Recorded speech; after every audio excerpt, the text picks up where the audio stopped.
beaucoup, Monsieur le Président. Alors, Madame, Messieurs, soyez les bienvenus dans votre Parlement fédéral, excusez-moi.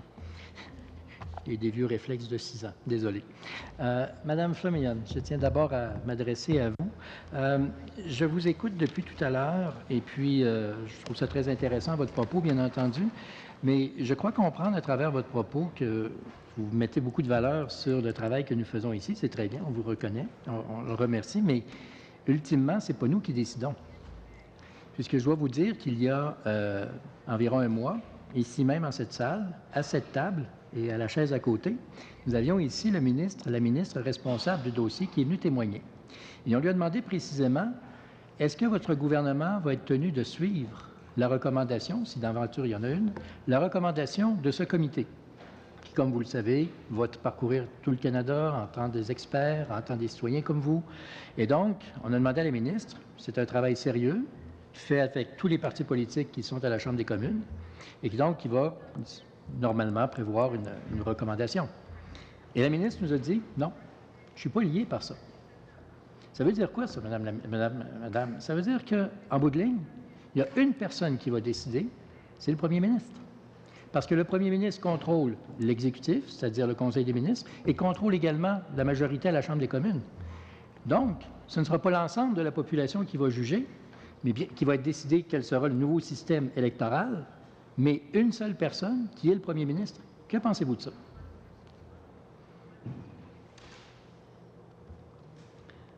I think that your work is fundamentally important here, and I think the greater amount of hard work that will lead to discussions that may or may not result in unanimity that are in the public domain will condition the discussion and the conditions that are made going forward.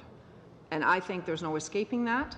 And the only way you can escape that is if you shirk your responsibilities and place the consultation and the duty for what are the crucial questions on this issue elsewhere.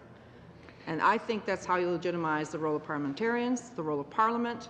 This is how you link the role of Parliament to the role of government. And I think part of the bargain that's actually broken here, which is why we're having these conversations, is that historically, parties have run on their party platforms, convincing their base and convincing a large enough number of Canadians to form government. Once they pivoted into government, because pivot's the word of the day these days, right? They then understood that they were here to represent all Canadians. They stayed in government so long as they understood that. When the moment they forgot that, out they went, okay? Now we've gone through a period of time where Canadians expressed great dissatisfaction at the way we were governed.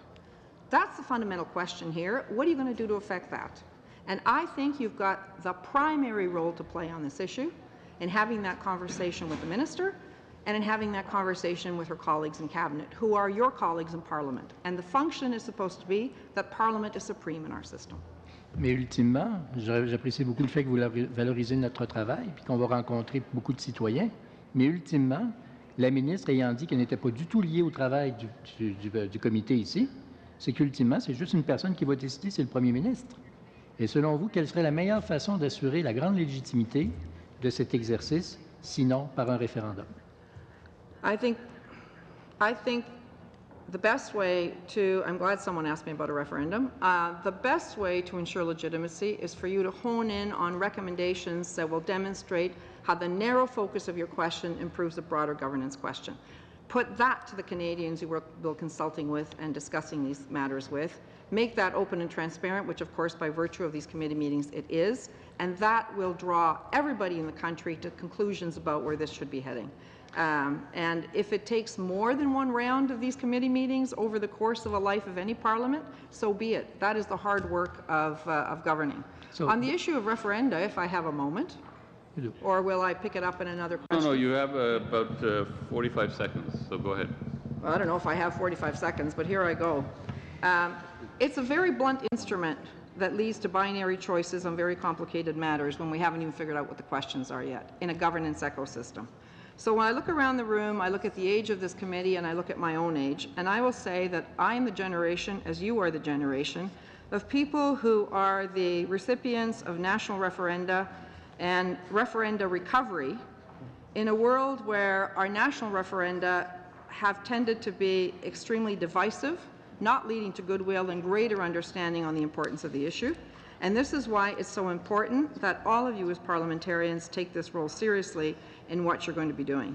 So there's nothing more important, because I have to say that for our whole governance ecosystem, as a former public servant, that's how I spent 30 years of my life, we have spent an entire time reflecting on the outcome of those referenda. But here's the good news.